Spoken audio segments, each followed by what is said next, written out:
You guys can hear me? Hello. Loose Change Podcast. We are in here.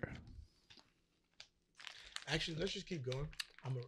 But you did it so close to the clap. I don't even know if I'm gonna have space. No, I did after. No, so close after the clap. Oh. Because I like to leave a little breathing space before you jump in with the intro. All right, so let's start over. No, you don't have to start over. Because it's the intro, so I have 20 minutes to get this right. But you know what? It's the intro. What up, though?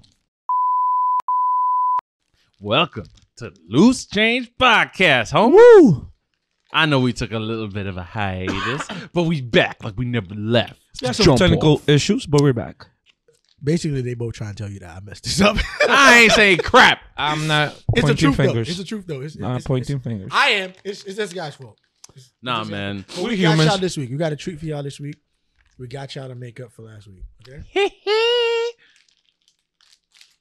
Yo, shout out to the man at the deli that got the giant freezer. No shout outs in this podcast. Oh, you're right. Somebody feeling a little salty. Somebody feeling a little bit salty. I can't even drink this. Yo, I think this is probably going to be one of our longest intros. Anyways, it's your boy. I'm not cutting any of this at all. Don't cut it. This is going to be the longest intro. Anyways, this is your boy Ron, aka I don't know my AKAs yet. He going all out of order. I got you an AKA. AKA Mr. Shout Out. low AKA faster than Twitter. I don't know nobody who get the news faster than this dude before it shows up on Twitter. AKA eventually I'll figure my life out. Let me pass it over to my boy Kev, aka the minister. AKA nobody do the intros no more. Nobody gets to do the intros no more. Hold on. You got mad about the shout out, so now you'll take over. Next week I'm here, yo. Hold on. Introducing y'all. Let me pass it over to my boy Kev, aka the brand ambassador for the light skin community. How you gonna just shout out my? You know what? I'm gonna be petty. Let's skip over. You go ahead and go introduce yourself first again. People know us. Your boy.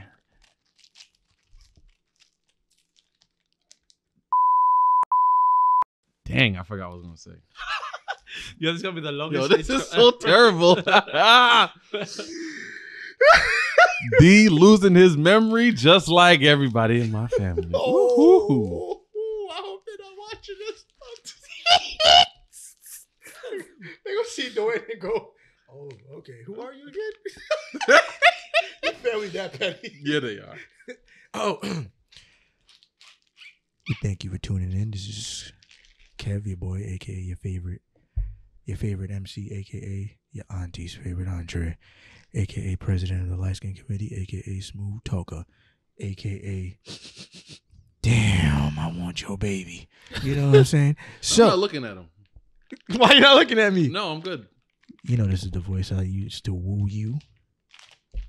Who the hell? Welcome. That's funny. No, put feedback protection on. This is gonna be the longest intro ever. But anyway, like I said, we're back, so we're making up. That's why you got an extra long intro to make up for last week's lack of an intro. Don't worry though, we're back for good. We're not gonna have this slip up again. We got quite a few topics this week again, as usual, that we're gonna definitely get into. That we think that as usual, we want you guys to send y'all feedback in the comments. Don't forget to hit that subscription and the notification bell so you can get, updated whenever we drop new content. And I think we're just gonna go ahead and get started. All right, we'll see you guys. We'll be back in a second. Let's do it. All right, so let's get started. We're back. I think that's evident. I know it is, but So, you guys don't need to hide your food, though. It's all right. I'm not hiding my food. I'm about to eat. All right, cool. I don't got no etiquette. Buen provecho. You know, no autopsy? No brought up. See, I guess. Dwayne, don't hide your food, bro. Don't hide it. I ain't hiding it. if you don't eat your food, I'm gonna eat your food. No, you not. This is how we get down in the Loose I Change gotta eat. podcast. We And gotta whoever's eat, watching this and we gotta knows me work at the same time. Probably gonna laugh at me, but I get migraines if I don't eat. It's called people. It's Oh, called. yeah. Like how you It's called efficiency. Basketball. That's funny. Yeah. No, it's not funny because you literally couldn't eat without playing. You couldn't play basketball without eating. It's called efficiency. It's like eating at your desk at work. So. I wouldn't know. Okay. You never ate at your desk? I don't have a desk. Okay. You ever ate at your desk? I don't like. Yes, I do. Anyways, so let's I guess keep going with the first topic of the day. And today I brought to you guys and our beautiful audience the Keep on. I got something to drink. people. It is what it is. This is exactly why I didn't want to eat. This is one of the that threw me the hell off. Anyways, so you know what? Let's wait for our executive producer to come back so we can hand me the damn that burrito looks mad good. I should have ordered. Anyway, so today we're here to discuss. Don't you make these at home though? Wow. I take these shots now, boy. All right. The funny part is I don't have my headphones on, so I can't really hear myself. Anyways. Can y'all hear me still? I don't know. Let me see. No. Go ahead. We just bit into mad time for Ronnie's time. I know, right? Anyway, so today we're gonna talk about the urban myth. What I call the urban myth, but it's something more serious. They're saying that money doesn't buy you happiness, but neither being broke. So what do I mean by that, and what does that comes from? So I've been having different discussions with my cousins and friends, and it's always, I feel, a way of what I call a poor man mentality, where I hear some friends, cousins, and just people will say, you know what, why work so hard? Because at the end of the day, people that have more are less happy. And I think I've always believed that was a lie, because I believe the more power acquisition or power to gain things that you have, more options that you have in life, the byproduct of having those options is happiness. Let me give you a quick example that I've seen this with my two eyes. So if you have a dad and a kid, and the kid wants some sort of video game console, the dad that can buy the video game console to the kid, right? Therefore, now creating memories with his son or daughter, right? Let's be inclusive here. Create memories with their kids, right? They're not happy because they have the PlayStation or the Xbox or whatever it is. The byproduct of having the console equals happiness. Then you have the same case. The dad that couldn't buy the kid the console, and the dad now must make an excuse and say, why would we want to get that, or I'm not going to get that for you, or whatever it is. The kid feels bad. Deep down, the dad feels bad because it's like, oh, I want to get that for my daughter or my son, but my financial means do not allow me. Therefore, I have to bark at them and say something to them. Byproduct of that is, damn, I remember when I asked my dad for that game or for that video game. So what I'm trying to say with this, right? I'm not saying that people that have more wealth or are more financially stable are immune to cancer, are immune to low points in life, are immune to anything. But I strongly believe those who have, it has nothing to do with the rich versus the poor. Those who have access to more or options or that can gain certain things are happier than the ones that don't have it. And that's where it comes from. That's what I mean by money doesn't buy you happiness, neither does being broke. So your takes on that, guys? So I feel like it depends on the context. So there are cases where there are people who have more money, they're happy, but then there's a lot of those who have more money, they have a lot more stress because now their focus is solely on getting more, not losing less. You can also think of the aspect of those that have never been quote unquote poor or middle class. So once they lose money, they have no idea what they do and they kill themselves. To me, that's not happiness at all. That's you not knowing. So you don't want to face what you don't know. I mean, for me, I'm happy. I'm not rich. I'm happy. No. I can't say the same for someone who's rich. They could be happy for now, or they could be happy for a long time. Depends on how you set yourself up. It could work both ways. It could work against you. It could work for you. It all depends on how you look at life, how you set yourself up for the future, and what your current present plan is also. Because you can't do everything just focused on the present, or else you'll never be happy.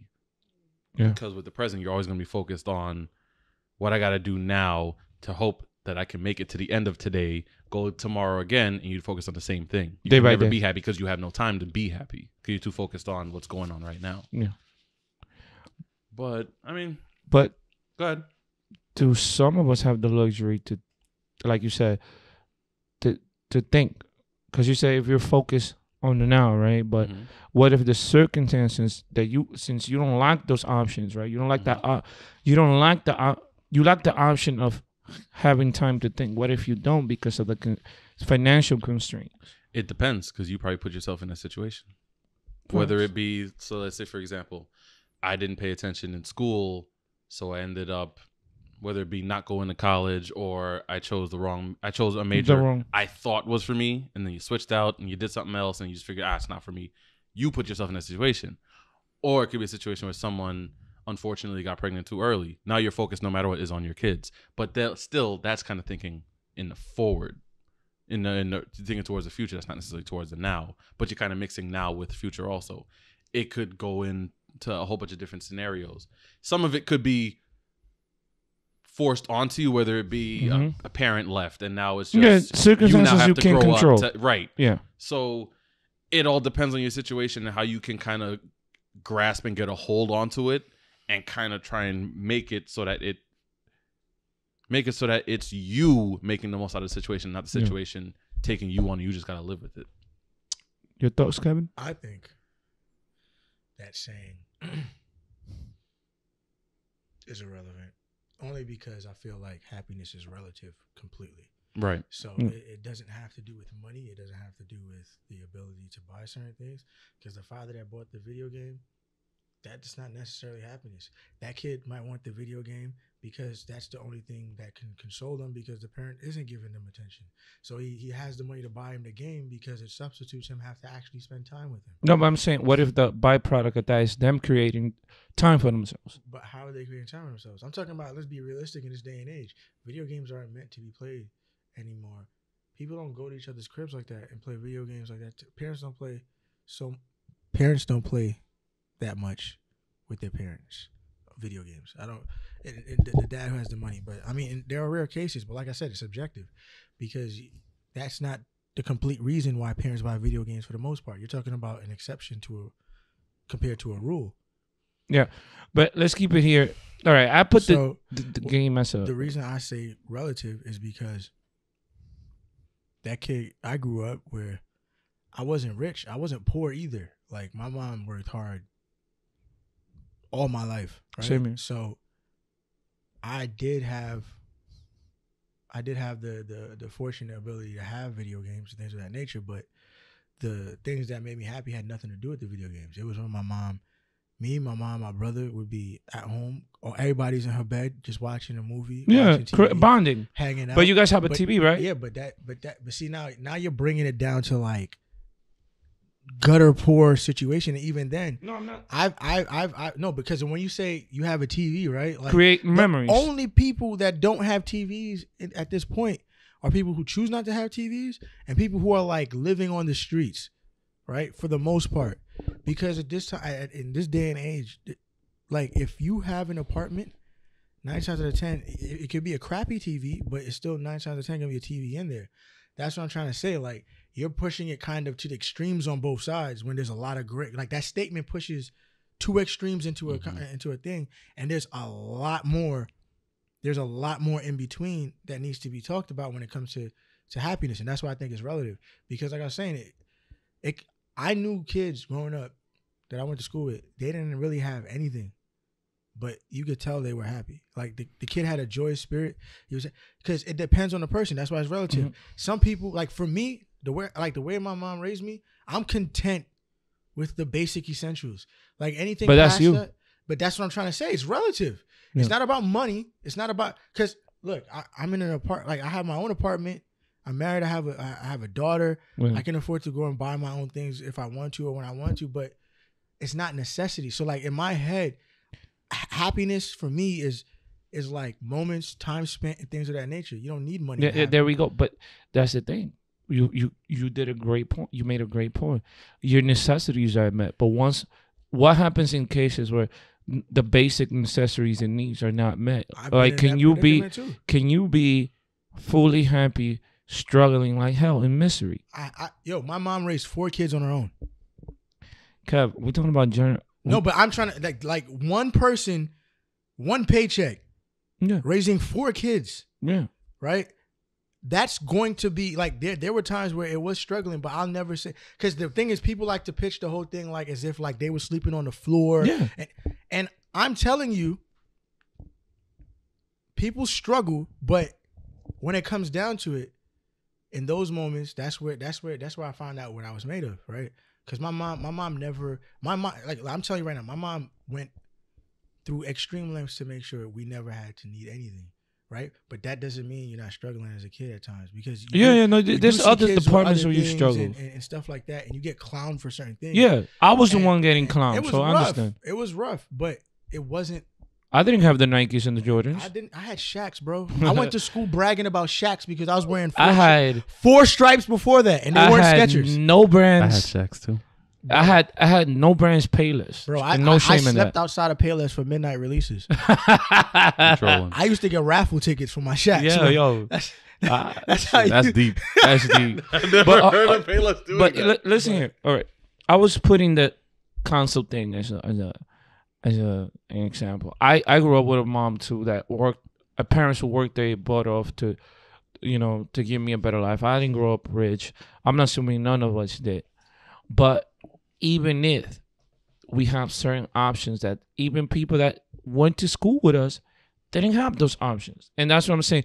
Can you really be, all right, say, all right, I got it all, whatever it is, I'm not happy. But can you be really happy when there's nothing there for you and your future's uncertain, you're struggling financially, you guys don't know how the next meal is going to come to the table? I don't think you can be happy under those conditions. You can be hopeful, but not happy. That's just me. You can be happy, but it depends on your take on life. Huh? Monks aren't happy. Come on, bro. I'm being serious, because you just said you don't have.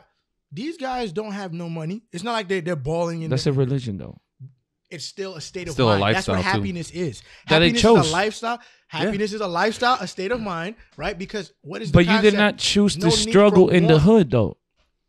Here's what I'm trying to explain to you. Yeah, go ahead. Struggling and happiness, people try to make it seem like the complete polar opposites. I think they can coexist. they can. You can be, And some struggling people can find lead their to happiest happiness. moments. Like there are a lot of people who go from rags to riches, and they say the happiest moments were when they were during that struggle stage of their life. Sometimes struggle leads to happiness. It's not. It leads to happiness. You can be happy while still struggling. I think people automatically cancel out happiness once the word struggling is involved, and I don't think that's fair, because of the simple fact that Speak to the microphone. for the fact that when it comes down to it, it's like I could be living paycheck to paycheck, don't have a TV, only have a couch, never have time to spend at home because I'm working 3 jobs to pay 1 rent, right? Yeah. But I can still be a happy person. Like, it's a mentality. It is a state of mind. It's a choice. It is. So that's why I'm saying money doesn't lead to it, nor does being broke take away from it. You know what I'm saying? I think that people who say that are very it's normally that to me, that phrase came from a superficial standpoint, right? Because it's just a fancy, it was a fancy bar to throw in a rap song. And that's all it is when you want to sound false deep. And you know what's funny about that? Because I was talking to my aunt about situations earlier, because she was saying like how we had a string in our family where we just had nothing but deaths, like between like a good 5 to 10 years. And it was like, yo, before that, it would only be sporadic. But we had like a streak. And it was just like, we came to the conclusion, you cannot be happy without bad times. They have to come along. Yeah. So no matter what, you can be struggling and still be happy. It's all on your mentality. Because if you just think negative, you're never going to be happy. That's your problem. That's on you. Just like you can still be successful and still be sad. Exactly. So when you keep bringing up the point of you, can you be happy when you're struggling? Yeah, you can, but it's all in your mentality. So, for instance, there's a song on my phone, and they play a clip of Bob Marley, and this interviewer is asking him if he's rich, and he's like, "When you say rich, what do you mean?" He's like, "Do you have millions in the bank?" He's like, "Money makes you rich. Money doesn't make me rich. I have happiness. I have joy. That is my rich." So he's like, "All right, so do you have That's all that. Yeah, I remember. And he brought up another one. He's like, "Oh, possessions make you rich? That is nothing. I have life. Because I have life, I'm rich to me." So some people prefer riches and all that as money, just so money and possessions. Others, my rich could just be the way I think. The fact that I have a car, I'm balling. I'm set. You don't have one, it depends on how you look at it. Hey, I'm being chauffeured via a bus or a train. I'm living life.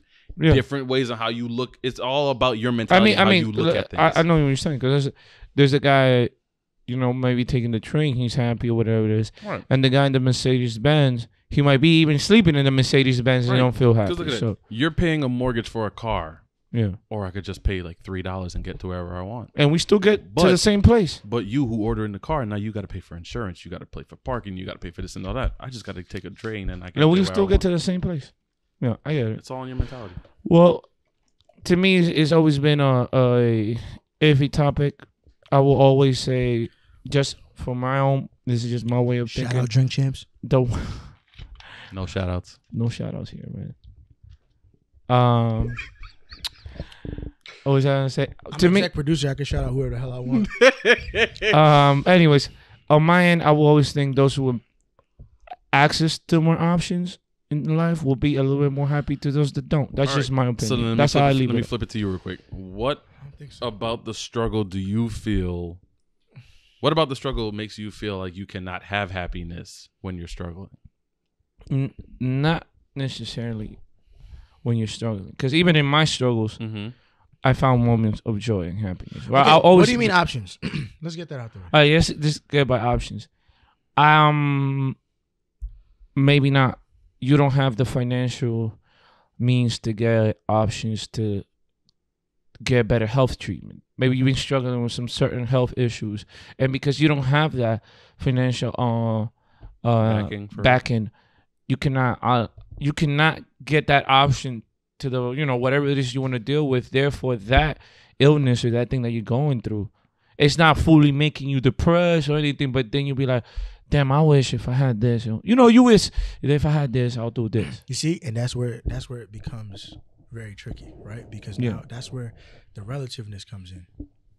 Because you're speaking basically for a whole collective of people in that situation. And there are people that, us especially, when you deal with church, there are older folks who have health issues and they don't let it bother them. Instead of sitting there saying, I can't take care of it, they just live their life until whatever happens. Some people just deal with things, you know what I'm saying? So like I said, like we were like he was saying, you know, it comes down to the mentality of things. That's what I think. All right. Yeah, I guess everybody has their own. I don't think money affects it. I don't think having more options affects it. I think sometimes you just have to, if you need more options, be creative. I'm not belittling anybody, but I don't think that should be the sole or a very big chunk of determining happiness or not. That's all. Dwayne? I don't know. Just blanked. All right. Wait. All right. So picture this. What's up? Life is going good. Yep. You over there making money. He did not make that, by the way. Yes, he did. No, he did. So we all there making money. Got your girl. You're living life. Everything is all good. And next thing you know, I'm going to propose to this girl. Aw, big step. Everything is going cool. She says yes. Bananas. We're making plans. Yeah. The day before the wedding. What happens? Yo, man, I ain't got no money. What? How am I supposed to pay for this wedding ring? What? And this venue. What? Yo, I'm going to have to rob a bank. Nah, I can't. Really? So you know what? What happens? You go to the bank. Yep. And you try to slide into the bank teller's DMs. The little like, note. Yo, the DMs. I'm gonna need the money, yo, because wait, what kind of money? Like bank money. What like, you mean? Run like, yo, run your pockets money. Oh, that type of money. He's like, I'm gonna need this money because I gotta pay for a wedding venue and ring. So bank tellers, what they got to lose? Hold on. All right, we give you the money because I think they're also trained to give you the money. Yeah, they're supposed to. You're trained to do that. So gives her the money, he leaves. Now, what you don't know is your fiance is on Facebook. What? And follows a particular page that shows random things. Like people who rob banks, and your faces are all over the freaking media. Well. And guess whose face is on there? Your face? Not mine, but the guy. Oh, So I thought you get married next year. True test. You're not your mind. So I'm getting married next year. Not today, but tomorrow. So I hope you're saving for that. Oh boy, I have no choice. I'm broke right now. Anyways. I have no choice. I just throw money all over the place. So, like Twisted Juice. Twisted. Yep. That's so. In our news podcast. So now your fiance comes through, hits you up like, babe. Hey babe, what are you doing? I know what you're doing. What do you mean what I'm doing? I'm gonna need you to stop what you're doing. And what are you talking about? What I'm doing? Your face is on Facebook. What? Where? Your face is on Facebook. They lying on me. That's fake news. Banks take live recordings at every teller. I did this for us. Nah, bye. She convinced homeboy to turn himself in. Oh, so hold on. She's a good person then. She's righteous. Hey, she's a saint as far as I'm concerned. Yeah. My thing. I don't condone this at all. You didn't wear a mask when you went to rob the bank? Wait, he didn't wear a mask? Boy, he didn't even wear glasses. Did He showed a straight, like how you see me. But he had weapons though? Did he have any type? No. He had no up? With banks, literally, you can just say, hey, I want the money, give me the money. They can give it to you.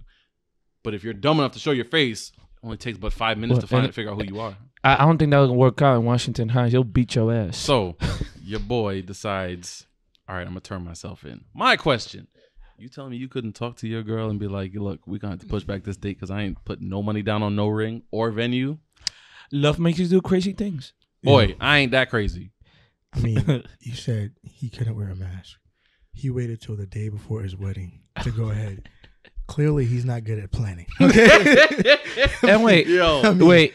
Clearly, he's not good at planning. If it's the day before your wedding, like literally haven't tomorrow, I was getting booked married. Things, put deposit of things. Well, you're the expert here. How that works? You know, once you choose a venue. Me. I was very lackadaisical. All right, so check it. Kia took care of everything. She just told me when things had to go, when deposits had to go down. All I did was chip in on I wanted a disco ball. That didn't work out. So clearly nothing I said mattered at that point. Right, now I'm joking, but you do normally they normally have to pay deposits okay. Boy, put it like this. When you go to visit a place and you decide you want to lock in your date, you have to pay money right there. Yeah, right there, right? So they lock in your date for you. So he ran out of money. We don't know what the situation is. It just sounds dumb. All I know, the guy looks like an Texas idiot crazy. himself. Okay, Yeah. He's probably. And was this? Can you give us details? What's this from? What this happened again? You know this. He's probably marrying his cousin. Oh, he went there. So where's this? What state is this? This is in Texas. Again, Texas? Yep. Boy. Where DJ Uche is from? Hey man, there's a lot of there's some marriage issues going on in Texas. That's what happened. Uche said, I needed my money up front for DJ. If you don't know who DJ Uche is, please tune into the episode. Tune into the second episode. Yeah. Oh what? Yeah, what is going on in Texas right now in marriages? Uche charged him up front. And he probably was getting money for the divorce papers. Yeah, Uche had to. Nah, for the bail. He had to bail out. Everything is just not working out over there. Oh, you go first since you're a married man. What, first of all, it sounds like she might be controlling. No. I don't know. For me, as you told me the story in my head, how I envisioned it was, she's controlling. He's afraid of her.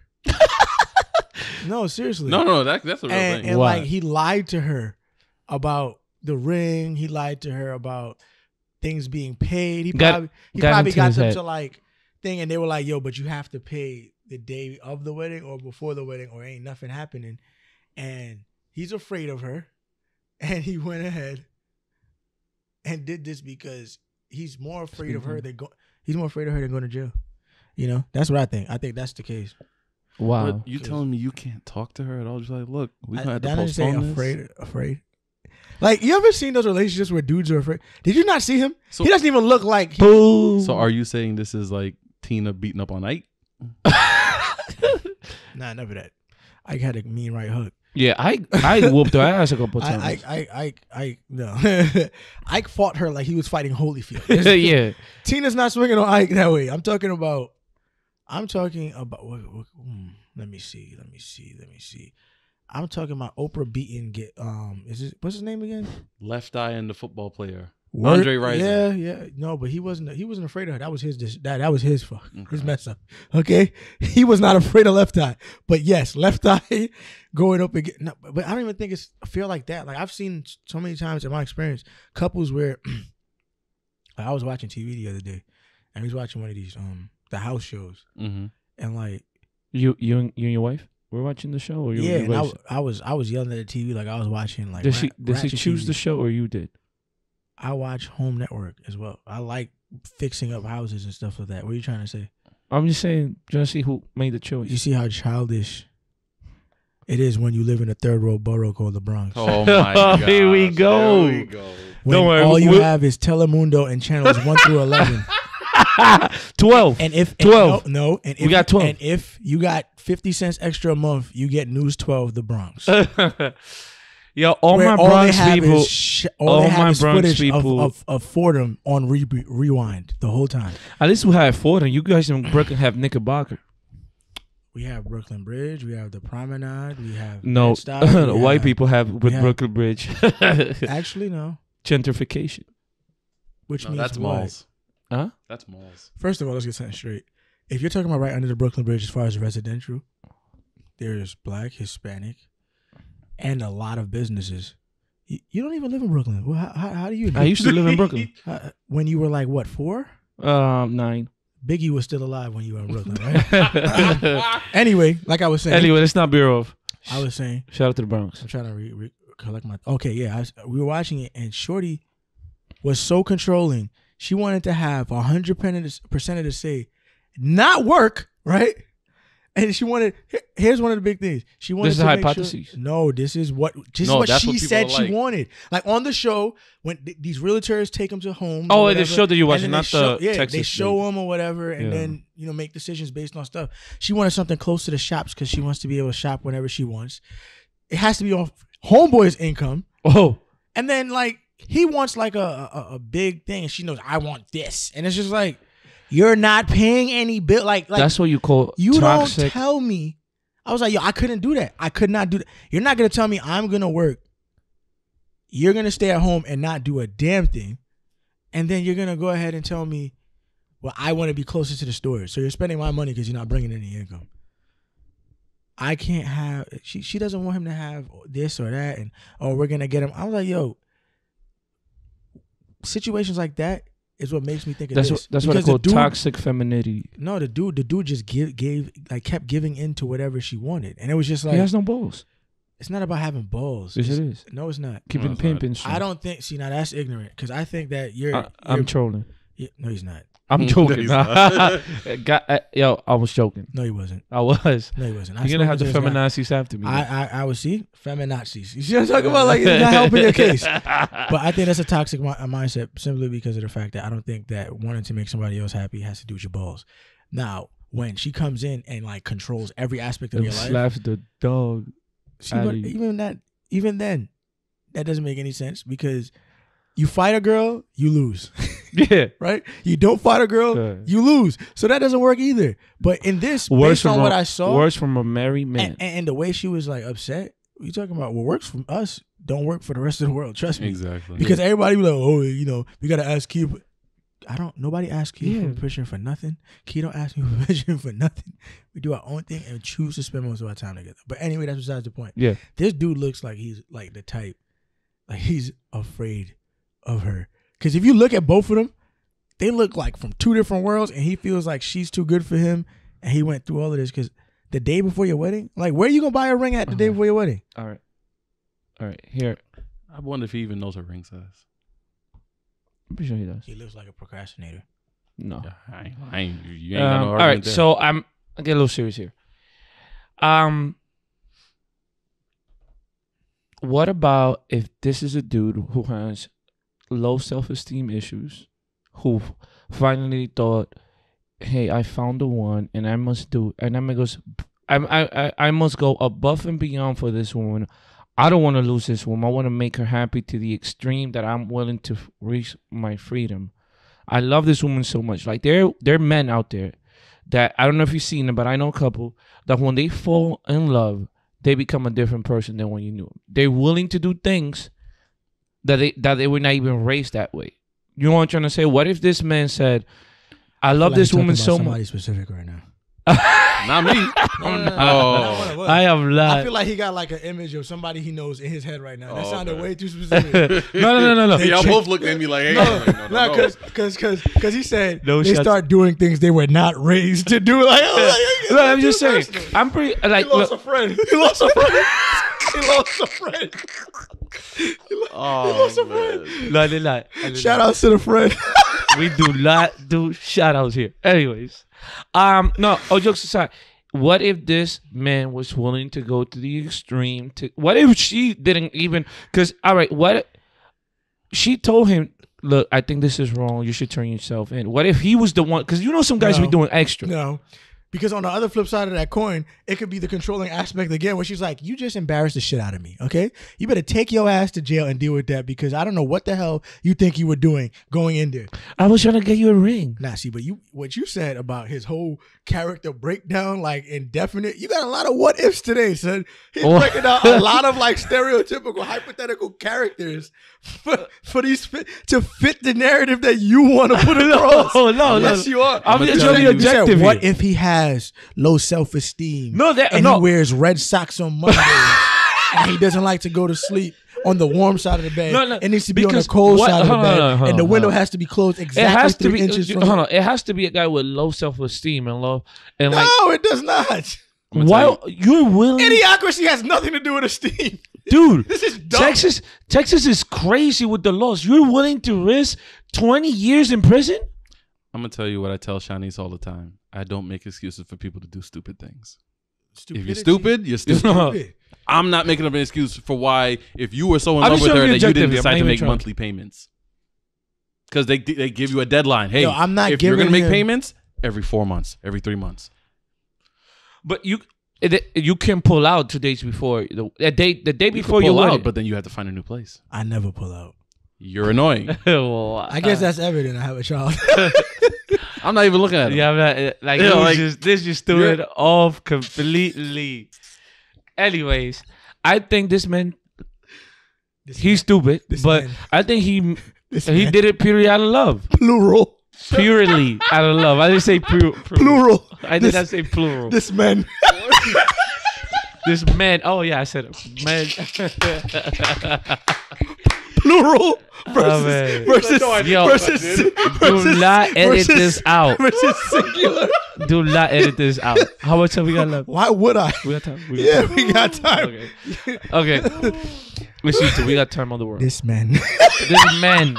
You sound like Jocelyn Hernandez. Hold on. You are being racist and prejudiced against my I'm Latin black. accent. I can't be racist. That's a lot. Anyway, no, but look, man. All right. I'm not gonna name no Racism names. is only against black people. I'm not gonna name no names, but I've seen dudes. See, Hold You're on. thinking of somebody right Hold now. on, bro. We're not gonna put nobody on blast. But we seen dudes back in college lose their mind Speak over a girl. Speak for yourself. I didn't go to college. You went to school? We went to the same school. I don't know what you're talking about. I don't know who he's talking about. I don't know. Oh, I didn't partake in any of this judgmental of character. I'm not judging nobody, but we seen dudes. All right, He's seen dudes. Dwayne. I was in class all the time. He wanna act like he never went to school with me, and we see what we see. All right, that's on him. Okay, But we went to school, but I don't know what he's talking about. Okay, good. He's trying not to snitch. I'm not snitching on nobody either. He's snitching. Takashi. All right, no, I'm not. Takashi. Listen. come on, man. I'm trying to be serious here. I see guys lose their marbles over the girl they are madly in love with, man. And when love hits you, it's a crazy drug, my friend. It's a crazy high. And they're willing, and there are men out, now this time to improve. There are men out there who are willing to go above and beyond and do crazy things and do things that they were not raised. You sound like you're speaking from personal experience. I am not. Come on, man. You know about dating life. I can tell you right off the bat, they don't have their priorities straight. Because if your sole purpose is, oh my gosh, I'm so in love with her, I need to do this and that, your priorities are automatically. I mean, as a man, you should be ready for your wedding date. Yeah, but I feel like it's how you're raised too. Yeah, that is true. Your examples. What if they were raised by good people and he just went crazy? What if this was his first woman ever? It's still about the environment in which you're raised in. Because me personally, let's say when I have a son, if I have a son, and my son comes to me, he goes, yo, my son should feel comfortable enough to come to me like, yo, dad, I still ain't get no ring. I go help my son get a ring. But I'm not raising my son to do no, like, I'll be on his behind anyway. Yeah. Like, no, you make him be responsible. Ring? Did you do this? What you got to take care of? Yeah. Because at the end of the day, if you can't plan that out and have everything, you used to have all that stuff already anyway. So that's what I'm saying. This situation sounds very weird. Yeah, because you're supposed to have all I'm this. starting to feel like it might be fake news, yo. No. He went to jail in real life. He went to jail in real life. But you sure I'm talking about, like, you sure the fact is the wedding was the next day? Yeah.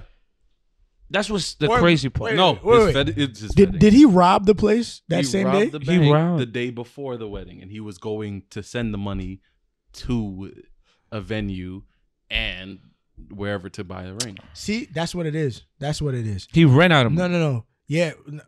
He ran out of money. Yeah, I guess that's what it is. He probably missed he had to pay the last payment for the venue. I don't think he was paying, because no venue is gonna be like, hold your date with no money at all. Yeah, that's right. He missed his last payment, and he never got the actual wedding ring. She has the engagement ring, but he never got the bands. That's what happened.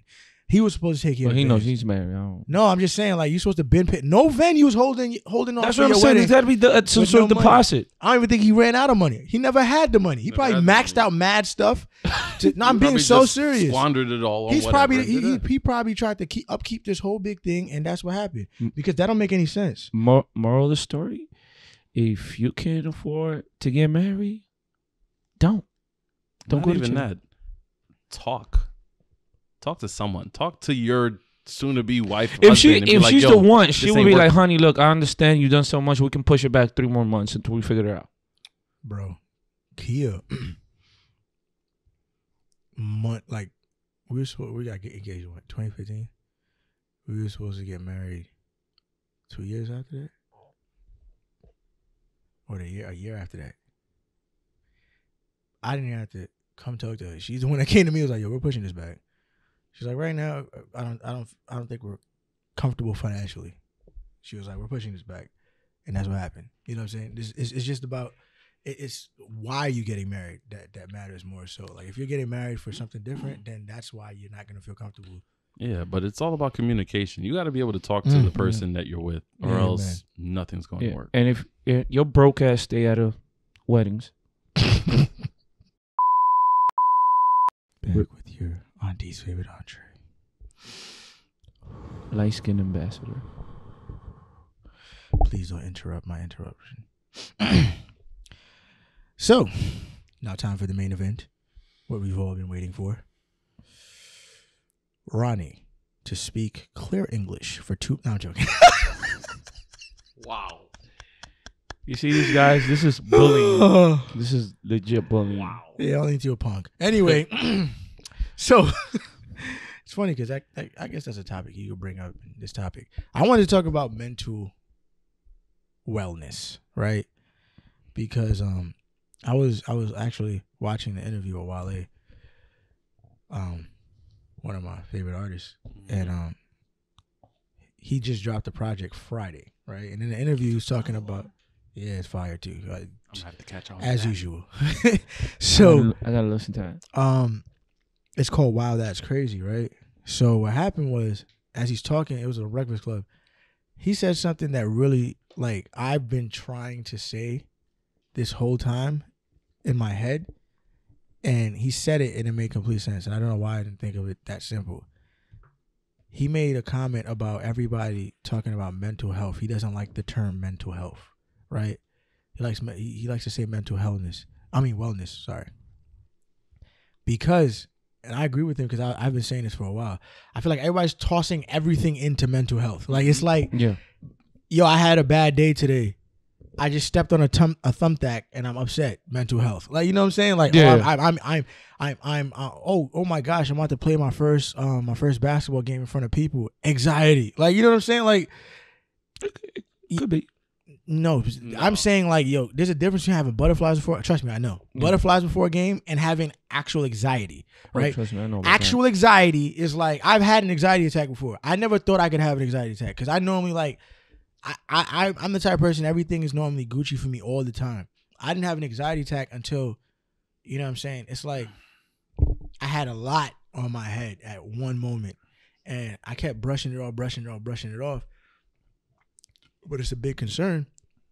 And I had an anxiety attack walking to go see a movie. Like, the thing about it is, anxiety attack will creep up on you even when you think you're happy, because subconsciously you could suppress that as much as you want, but your brain is still working on it, right? So even though it's not on the front of your mind, it's still there like a virus or something lingering in the back. True. You know, just needs one thing to trigger. Yeah, one thing to trigger it. And even the anxiety attack will trigger itself on its own. Like, you don't even have to do something. You could be in a happy moment at the time. Yeah. And get in. Like, I was chilling. You could be at a party. Me and Kia were having fun, cracking jokes. I was chilling. That whole day I was Gucci. We're walking to the movie, and out of nowhere. Now, I've been an athlete my whole life, so my stamina has been always great. I'm walking. And you feel winded now. And it's not even winded. My heart just literally started racing for no reason. Yeah. My palms got clammy. And I like everything around me just felt so like just fast paced for no reason. And I felt like I was stuck in one moment. And I was just like, yo, we can't go to the movies. I have to go to the hospital. I'm thinking I'm about to have a heart attack. I'm like, why am I having a heart attack? Like, I don't eat bad. I've been active since a kid. Yeah. How can that happen to me? No. Right? Mm-hmm. That's an anxiety attack. People will say, yo, my coworker gets on my nerves with their sarcasm. Or a bad breakup, going through depression from a bad breakup.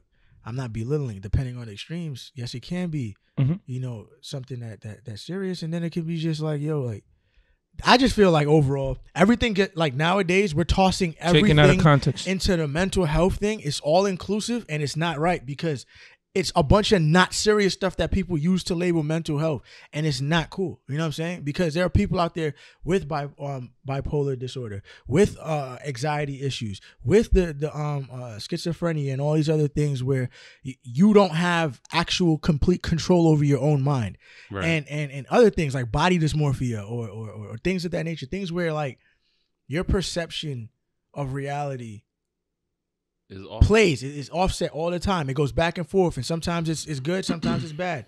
It may be consistent, you know, but to say, yo, you had a bad week and then just be like mental health, #mental health or whatever the case is, it's like, it's starting to get annoying. It's been annoying me for the longest because there are people out there that go through things and it's like like they live with this. Right. You went through this for 2 days and all of a sudden now I need to speak on the topic of mental health because I was depressed for 2 days. Yeah, right. Because Jon Snow died.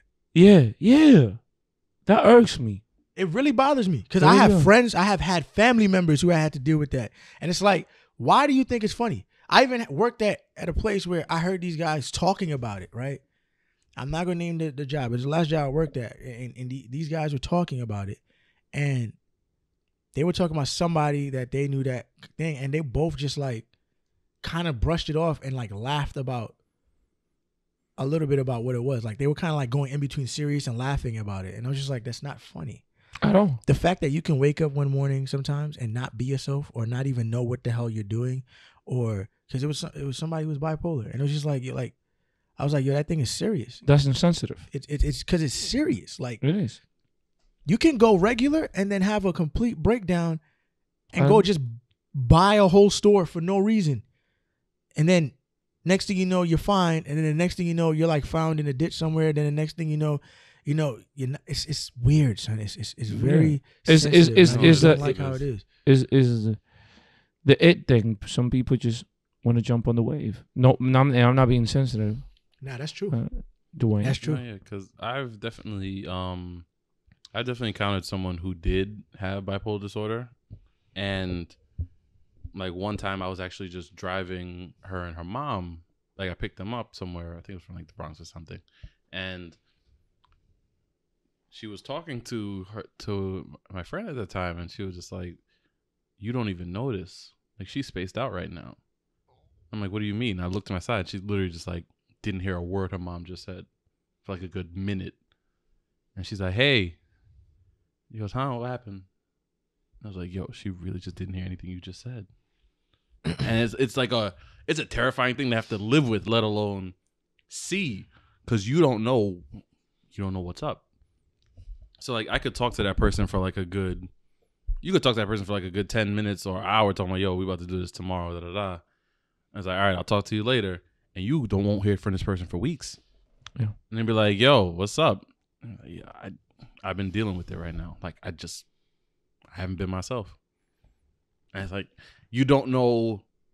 It's almost like you don't know how to communicate with that person, because if they don't feel like talking because they're dealing with this thing, they don't want to bring you into it. Or they're just not there to communicate with you. And that's a scary thought to have to think. If you really think deep down about it, that is scary. Yeah. Because you don't know what that person could be thinking in that moment. They could be thinking suicide. They could be thinking, yo, I'm all alone. They could be thinking, I don't know where I'm at.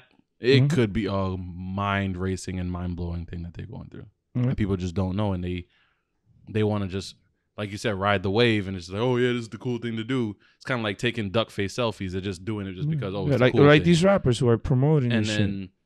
once someone actually promotes something that's serious, they kind of find a way to dumb it down. So it's like, oh, I can do it too. And like, yo, you really don't understand how serious this thing is until it either affects you or someone you know. And then it's like, oh, this is really what it is. And no one's ready for that. And that's the scary part. Like, what'd you call it? Like, we know this guy that comes to our church once in a while. And like, he's not all the way there. But his thing wasn't even more so even like mental health, now that I think about it. Because something happened where he took a blow to the head. I think it was either a blow to the head or a bullet to the head. A bullet to the head. Yeah. Yeah. And now he went from MIT level genius to like literally baptizing people with Blistex. Oh, wow. On the street. So sad about that. Yeah. It's Dwayne's pops. That's what he says. He always says he calls Dwayne his son. Of all the people at Billy. that place, I'm the only one I'm one of like maybe 10 people who talk to him. But he always gives me a different name almost every time. It's funny. Like but, if it's not Billy, it's something else. Well, but I make sure I talk to him because you don't want to feel you don't know how you don't want to make him feel alienated. The kids treat him better than the adults do. Right. Yeah, some of those are a-holes. Because like everybody sees him. Everybody sees him and it's like, oh, he smells funny. I'll give him a straight hug. Yeah. And he'd be like, yo, you got $1? I'm like, yeah, I don't have one. But if I do have one, I give it to him. You give him just because like you need to be appreciated in some way, or at least acknowledged. Let them know. Right. He didn't choose that. It's not like exactly. Like we know he's clearly not all the way there anymore. Like, well, to someone, and he knows this, that I've been dealing with anxiety like myself since I was like that. I wasn't like told myself. I've been diagnosed since I was like 6-7 years old. I remember it from all the way as back as the 1st, 2nd grade. Sadly having relatives and childhood friends commit suicide. I don't find none of that ish funny when people are trying to like use it as a branding. Like some of these rappers that do, like, depression is a real thing, so is anxiety. And the fact that you're making it to make millions of dollars, I don't think that's cool. Because now you're giving the wrong message out. And some people, it's like Kevin said, it's a misconception. Like anxiety, I in my own personal struggles with it, I describe it as the mirage in the desert. It makes you see things, feel things that feel very real, but it's all dust and wind. They're not really there. So I can even tell you myself where I even call Kevin, like, hit up Kevin like 1 a.m, like, yo, bro, you up? Or like I had to like literally 1, 2 a.m. Well, my cousin used to work at a deli, right? He used to work the night shift. I'll be like, yo, bro, like, I feel like I'm going to choke in my room. And I'm talking about 2 a.m, February, 6 degrees outside. the normal person would like to, stay cozy in bed. With me, it's like you escape. You are constantly running away from the Reaper, and you gotta get the hell out of there. You gotta walk, and like I remember I would walk during the night. My mom wouldn't even know that I got up and left my house. I would get up, go to my cousin, and just chill there until like he will close up, and then I feel like, okay, it went away. Now I can go back to sleep. But it went for a while, like for like a month and a half, where I had to like, I can't stay in my house past this time, or I need to do this.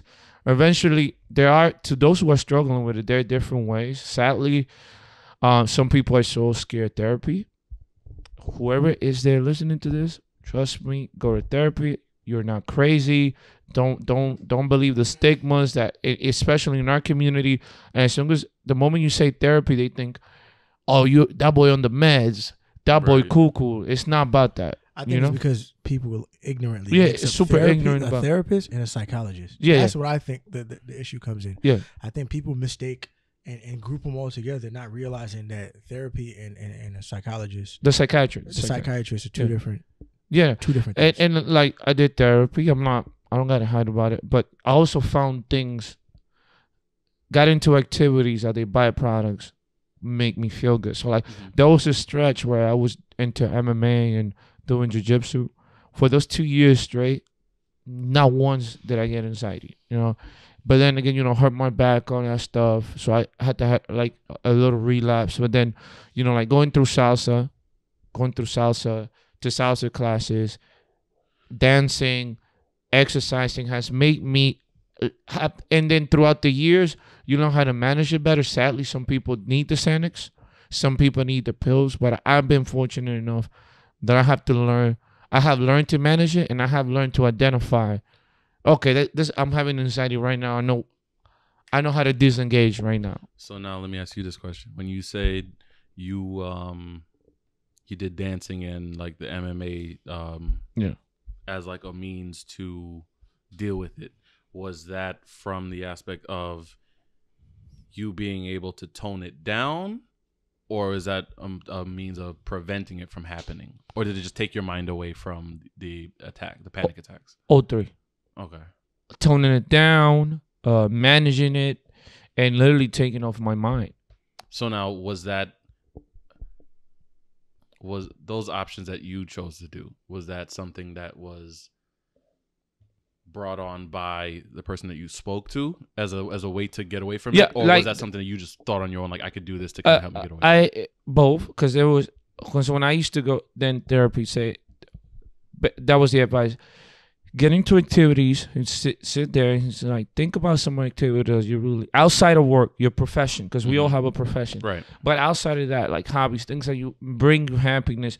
You're not gonna get a paycheck out of this. And I thought I've always loved martial arts, always been a dancer. So these things, right? And now I find new hobbies, like doing this podcast, right? I come here, I feel good. We can talk about topics. Because another thing that triggers my anxiety is when I'm not doing anything.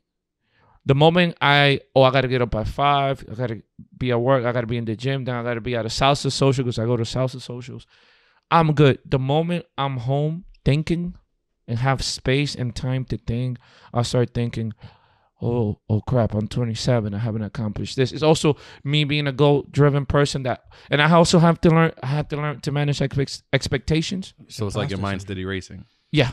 It's always on a race. It's kind of imposter syndrome, because I learned that's what I suffer from. That too.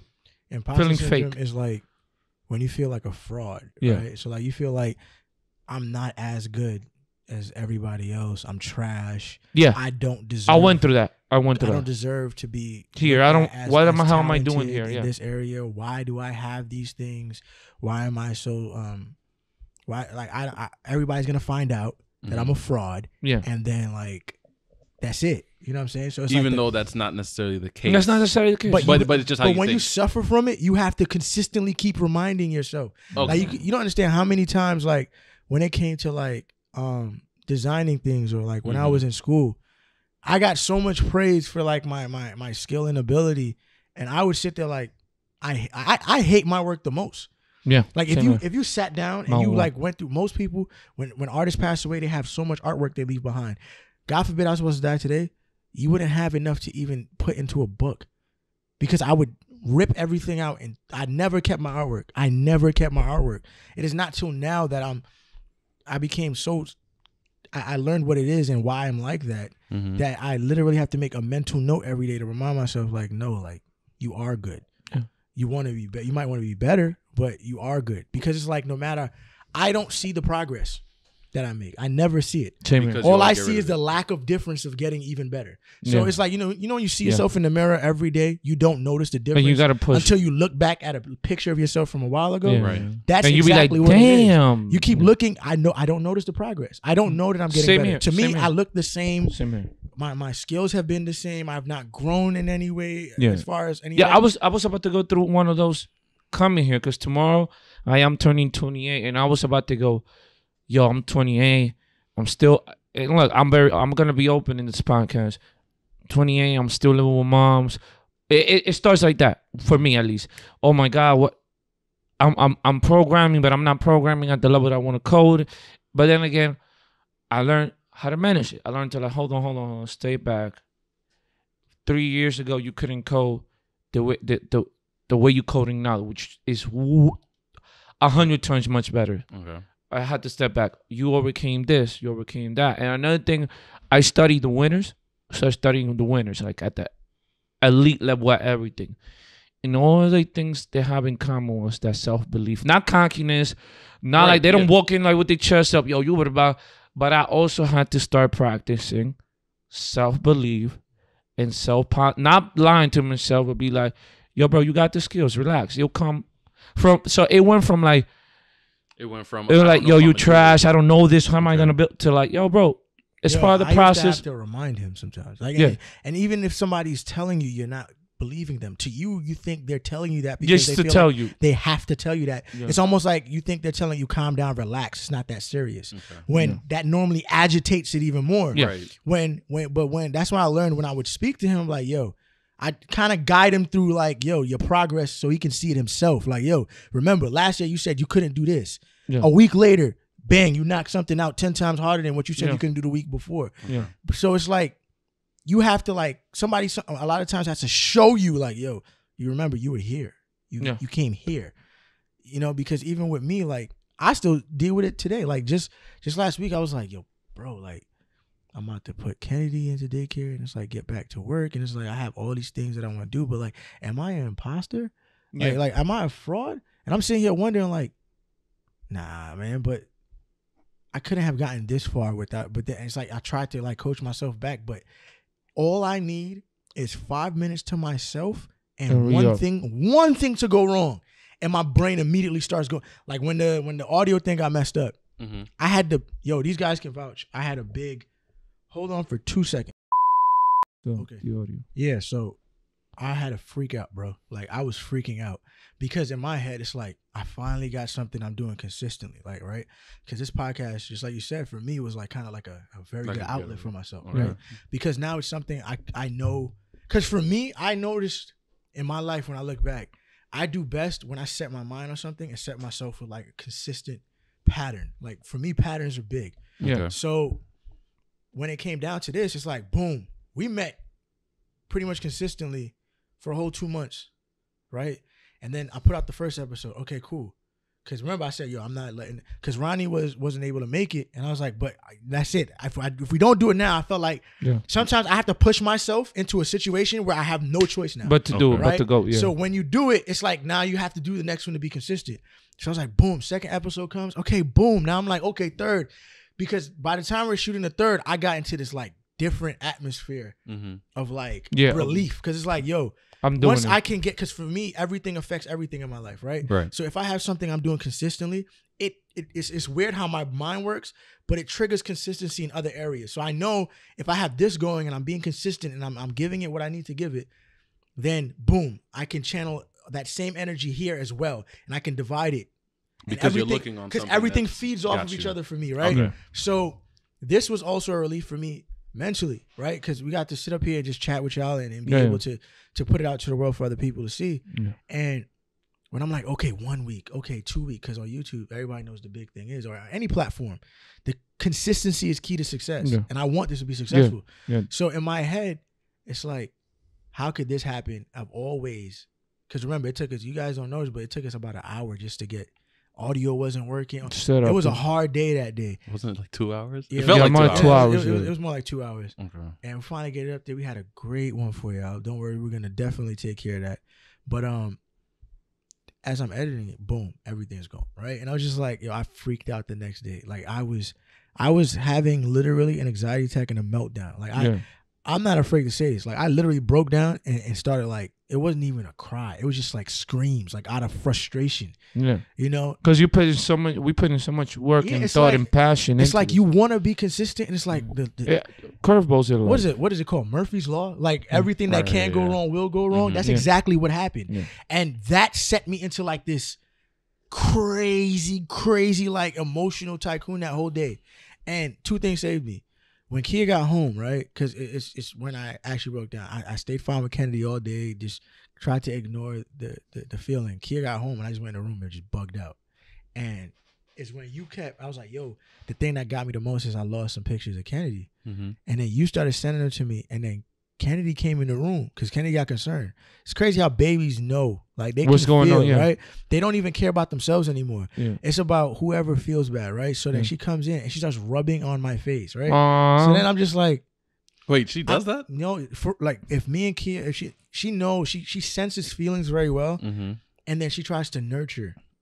Oh wow! So like for those news to the podcast, Kennedy is our executive director. This guy. So when she did that, right, it kind of in a snap switch just flipped everything into perspective. And I started to learn this week specifically, it's all about perspective of things, right? Mm-hmm. Because even though I'm out the house, right, I still have anxieties like, yo, I'm about to be 28.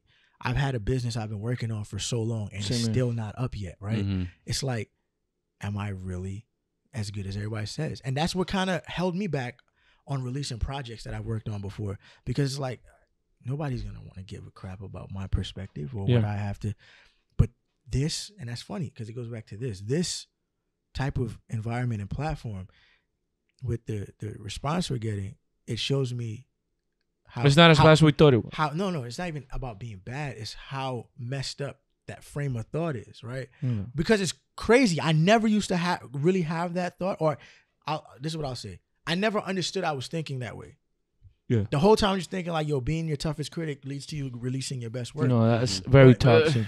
But that can go both ways. Yeah. But I realized the reason why I was so tough on myself is because I always felt like I was an imposter, right? Because I always hated it's weird. I always hated being the best in the room at anything.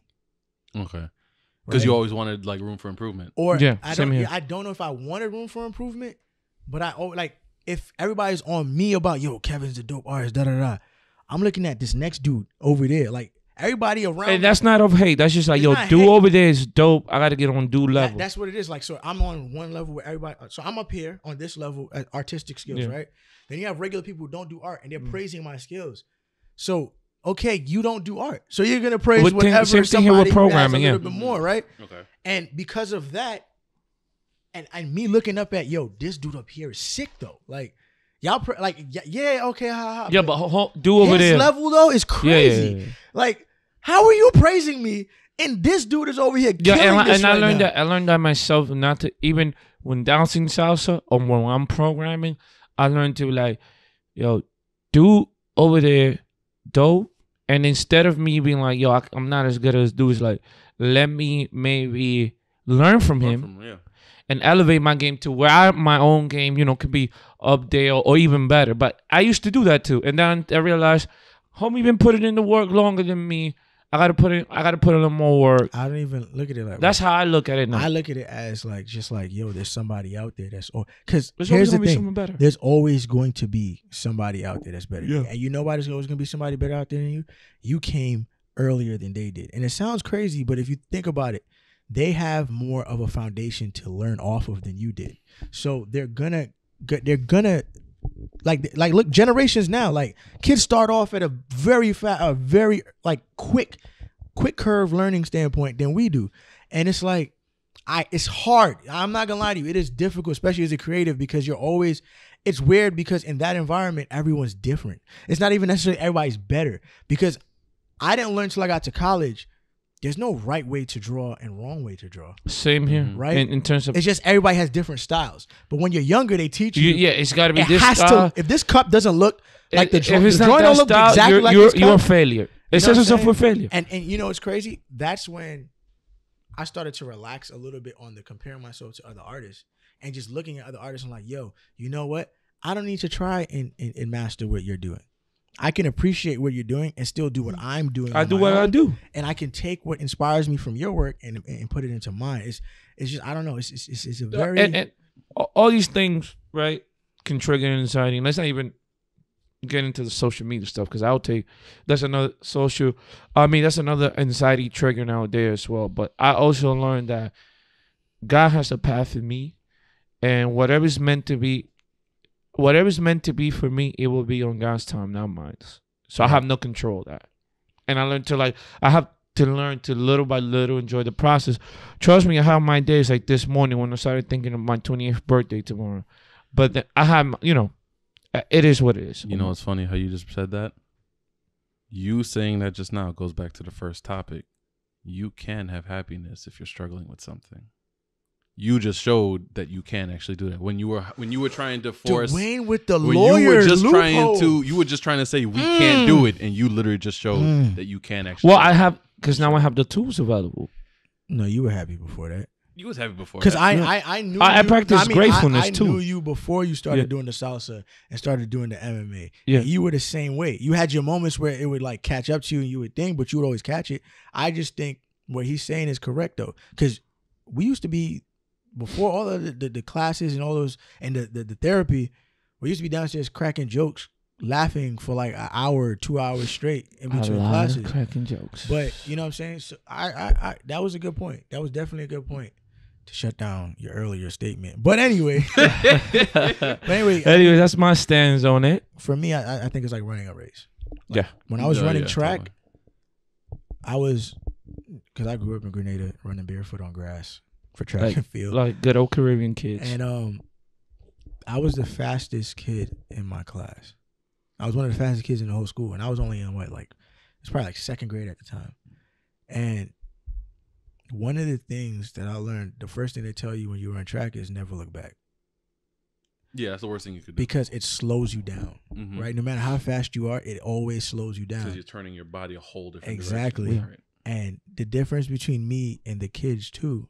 Is the fact that I always did that. I never look back. Like I look back after I passed the finish line, and I think that's how we go through life a lot of the time. Though we're looking back or looking at other people racing, right? Yeah. And we can be up ahead, and we're so focused on the people behind us and the people around us that it slows us down, and then it makes our goal a lot of a further distance because we're slowing down instead of going straight forward and reaching it.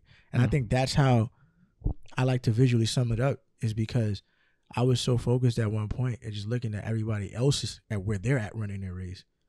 It's slowing me down, and I'm getting upset that I haven't reached my goal yet. Because the age thing is a big thing for a lot of people when it comes to anxiety. Yeah. I think we've put so much more pressure emphasis on these ages and where you're supposed to be in life at this But it's only our culture, I would say, to be honest with you. It's not only culture, it's also jobs. Because a lot of jobs, depending on what field you're in. I'm talking about the discomfort with ages and like living at home to a certain age is based on ignorance, rooted in minority culture. And that's my opinion because in other cultures, kids would be home up until damn near their late 30s to early 40s at times, right? It's until they pressure them on like, get a job and things of that nature. But we act like we're supposed to be at the house by 18. Yeah. By the time a dude hit 18, they already like, yo, like, damn, son, like. And then 18, you're not mature. Your frontal lobe has not fully developed. It's not even just that. It's just like we put that pressure on ourselves and within our society. Like, yo, you like 20 something. Like, I'll never forget this. My brother's gonna be mad. I told y'all this, but I remember I just turned 18, and me and my brother got into a big argument. And he was like, yo, you ain't a man. You 18 and you still at home. And you know what's crazy? It got to me. Ooh. It got to me crazy, and I'm just like, but it took me like a good 2 weeks because it stayed on my mind. And I went back to him. I was like, bro, you're a year and a half younger than me, and you're nowhere near close to getting out of home. That was my first rebuttal, right? But my second rebuttal was, I'm in college. Like, what am I supposed to do? Where am I getting enough money as a college student, right? No. Off rip, especially those are your broke years. My freshman year, to spend money on an apartment, pay for my books, transportation, clothes, food, tuition. Tuition is the goes without saying. Jesus Christ. Even if I'm doing room and board, that's even more money than I probably would be spending on an apartment anyway. Yeah. And that's when it started to dawn on me. Like from then, that's when I was like, I will never sit down and make fun of anybody or make anybody feel that way because it's an ignorant feeling to me. Yeah, no, it's a misconception, yo. Well, trust you, I feel terrible. Being at home is one of the greatest things ever. I wish I stayed at home because sophomore year, I was renting. Junior year, I was renting. And then by senior year, by the mid-junior year, I was back home with my mom for a little bit. And then that's when I go back and forth between my mom, and sometimes I used to stay at Kia's spot once in a while. But I wish I just stayed home that whole time. A lot of the time it's just weird, son. It's just like all that stuff. People don't realize how much kids have like weighing on them. Yeah, that's all anxiety, depression triggering things. You know what I'm saying? I think because you start sitting there like you say, I'm a loser. Whoa, yo, it's not even just that stuff. It's like losing family at an early age. You don't understand the concept of like death, and especially when you lose your family to like I was silently dealing with a crazy long depression because I lost my cousin. Yeah, on some stuff that just came out of nowhere, and it's just like. Even when, like with me, people used to think I dealt with death very well because on the outside, I just looked like very supportive of everybody else. Right. Same here. But whenever I got by myself, I used to stay busy. They don't know. My GPA dropped. Okay, so if y'all, those are people who don't know this, Dwayne and I are best friends, but I was also best friends with his younger brother, right? Rest in peace, Darren. When Darren passed away, I didn't want to go back to school. And everybody thinks distractions are always the answer for like you dealing with it, right? And I said, I don't want to go back to school this semester. Everybody's like, oh, maybe if you go back, you'll be distracted. Do you know what happened when I went back to school? I didn't want to be by myself. So I didn't want to go. If I'd cut classes sometimes to go hang out with my friends instead of going to class. I didn't do any projects because I did not want to be at home by myself. Left to think about anything. And at first everybody thought I was Gucci because everybody else was crying and I was supporting this person and checking on this person, and nobody saw me shed not one tear except for the initial time I showed up to the house, right? After that, nobody saw me cry for like ever. And the whole time I'm dealing with it by myself because I'm not telling anybody, and it's eating me up. And it's like, I don't want to go to class. I don't want to stay with myself. So I'm always like around people. And then when I get by myself, I have to be watching TV to fall asleep, or I have to be like doing something to fall asleep. I wouldn't even go home until I'm exhausted. So I have no choice but to go to sleep. So you were trying to dodge having to deal with it, right? Okay. Because everybody thought, but I'll do that long enough until it gets suppressed, right? And here's what happens. Here's a problem with that. My cousin dies. Once again now, I do cry initially, but then I start to like suppress it. Checking on everybody else. I'm making everybody else's feelings more of a priority instead of you dealing with yourself. Yeah, so you can. And then one day, it was random, and Kia comes into the room, and I just like break down. I literally you couldn't hold it no more. Break down, right? And it was like it was after my cousin's funeral. Even at the funeral, I'm cracking jokes, making sure everybody stays lighthearted and things of that nature, and I'm trying to make everybody feel good. And it was like after the funeral. It was like I think that Monday or that Tuesday. No, lies, because I think the funeral was on a Monday, and it was during the week someday, and it was like 2 days later. He comes in, I'm just bawling my eyes out, right? Because like that stuff will mess with you. Oh, totally. It'll eat you alive, right? Yep. If you don't get it out your system early, I don't even know what I like. Nobody knows how anybody really goes through it because that was just my best friend. Yeah. That's his brother. Right. Like their room was right across. So the whole time I'm like, Dwayne feels this more than I do. Yeah. So instead of dealing with it, I'm like, nah, I'm about to like continue chilling with Dwayne the whole time, whatever the case is. His mom has to be feeling this more than I, because what happens is you start to like, well, I start to ignore my position in that person's life, and I start to worry about everybody else who I feel like is closer and has more of a right to mourn than I do. Yeah, like even my cousin, I was thinking about his brother, right? Then I was thinking about my aunt, my uncle. Yeah, but not you. Everybody else, and I'm like, damn, like, cause like I don't know why, but in my head, my nature is always to like, I don't know if it's like false hero syndrome, but my innate reaction is always to protect the people around me before I worry about myself, right? I think it's my mother's fault, but that's how I look at it. And what happens is, after a while, technically that was my first panic attack. Yeah, cause I was in the shower, just taking a shower, and I just bugged out, like. Yeah.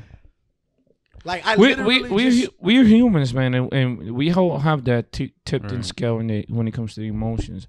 Me, with my passing of my grandma recently, I'm still going through it, you know. And it's like you said, I was at the funeral making sure everybody was good, but in the inside, bro, like I was torn apart. But I had to be there for my mom because I was like distracting yourself. That's the problem. Yeah, I was like, yo, that's my mom, and I gotta be there for moms. But now it's like months later.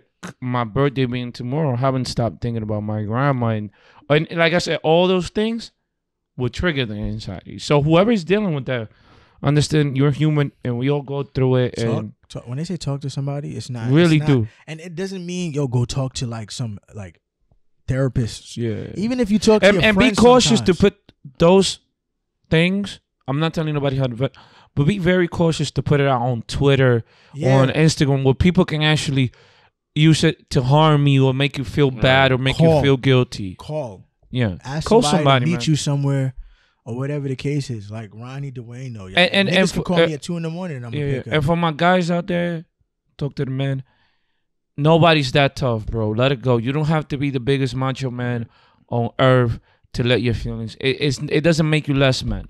And what I've also learned is, if you have to let that out first, out of your system, so you can help somebody else deal with it, because you suppressing it is only going to hinder you helping somebody else, because no matter, you could be suppressing it on the inside trying to help somebody with dealing with it, and then you're going to just end up busting right there potentially, where you're just going to like lose your mind and lose your cool, and you're just going to break down. Both of y'all going to break down at the same time. Nobody going to help each other. Yeah, we got to break that stigma, man. Yeah, definitely have to break that stigma. Yep. Well, I think this is good. In closing, you know, mental health is a lot more serious. I think it's very oversimplified. It's something that shouldn't be taken lightly. Yeah, I think so. If you are suffering any like consistent negative thoughts or bad thoughts or anything like that, I think you need to seek some type of help in the sense of talking to somebody. And get good people around you. Toxic people do no help when it comes to these issues. All right, guys. So we had, I think, a little bit more of a serious overall whole discussion this week. We started a little silly and then got serious. I think we did. I just want to hear from you guys, to be honest with you. You guys clearly at this point have heard everything we've had to say about all of these things. So we want you guys to definitely hit the comments below. Leave your thoughts, any comments, any feedback you want to give. Like, dislike, let us know. Subscribe, hit the notification button. Talk to us. But any suggestions to improve our show, whatever you guys want. Definitely. Any things you know, actually tell us things you want to talk about. You want to hear us talk send about those topics, whatever you in want. the description as well. We want this to be a lot more inclusive. Yeah, definitely. You know, we want you guys are taking the time out to watch us, so whatever you guys want to talk about. You guys want to talk about. So you know what, also follow us on Instagram at Loose Change TV. Loose_change_TV. The link is gonna be in the description. Definitely follow us there if you guys want to DM us, because we're actually gonna start trying to live stream there as well during the podcast, so you guys cannot, chime in and we can read some of your comments and answer some questions. Send us topics, serious, silly, whatever. We'll tackle it. We're definitely in the works for getting a lot more work and a lot more stuff planned to come. It's not just gonna be this sit down every time and have this type podcast situation. We're actually working on some other things. We got some surprises for you guys. So, I mean, on that note, we're gonna give you guys a little surprise this week, to make up for last week or the lack thereof. So, I guess that's it for the. Had a good one. You guys got anything else y'all want to try? No. Thank you for tuning in, man. Don't forget to like and subscribe. Notification bell. I said that already. Yeah, but you know. But I said it already. I was throwing it in there again. Why don't you say it in Spanish? Por favor, suscribirse al canal, darle a la campanita de notificación y darle like y comentar abajo en los comentarios. Yeah, what he said, because I don't know why, but the whole time I was thinking about a soccer match. Wow. I'm just playing. We go this back and forth. He makes black jokes. I make Spanish jokes. We are not racist. Yes, he is. I'm just joking. So we'll see you guys next week on the Loose Change Podcast. Peace. We out.